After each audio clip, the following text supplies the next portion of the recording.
Le renversement économique Chine-Japon.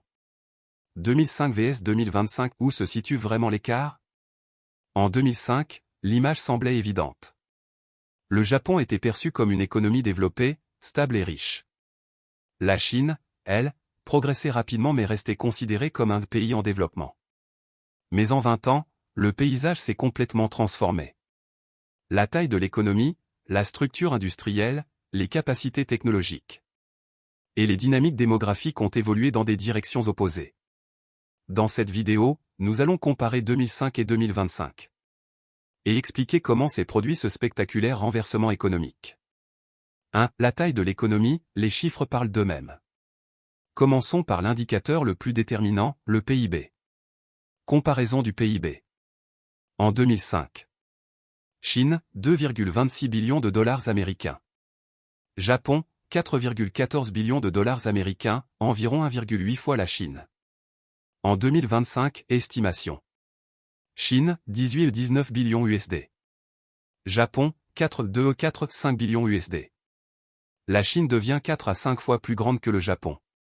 En 2005, le Japon était encore la 2 économie mondiale. En 2025, la Chine occupe solidement cette place. Tandis que le Japon tombe à la 4 ou 5 position.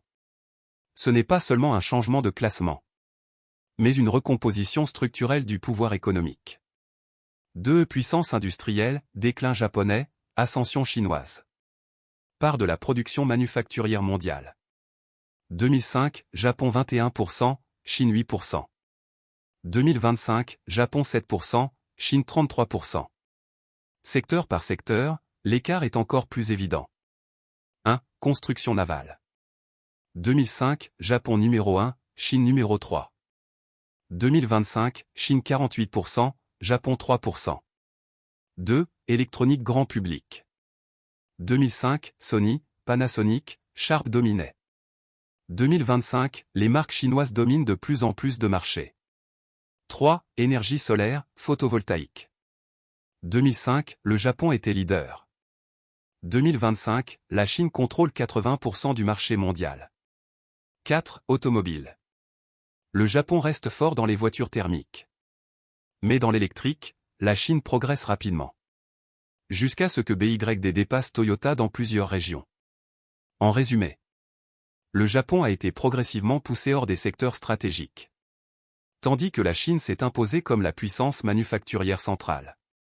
3. Technologie et innovation, un basculement complet. En 2005. Le Japon dominait l'électronique, la mécanique et les matériaux. La Chine était encore en phase de rattrapage. En 2025. La Chine est en tête dans l'IA, le quantique, le rail à grande vitesse, le supercalcul et les nouvelles énergies. Le Japon souffre du vieillissement de ses chercheurs, du manque d'investissement et d'un ralentissement de l'innovation. En clair. 2005, le Japon mène, la Chine suit. 2025, la Chine avance, le Japon recule. 4. Démographie, la variable qui déterminera les 20 prochaines années.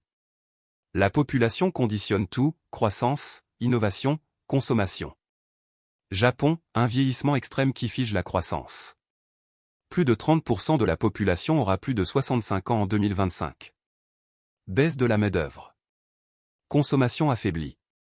Charge sociale de plus en plus lourde. Une économie entrée dans une logique de contraction.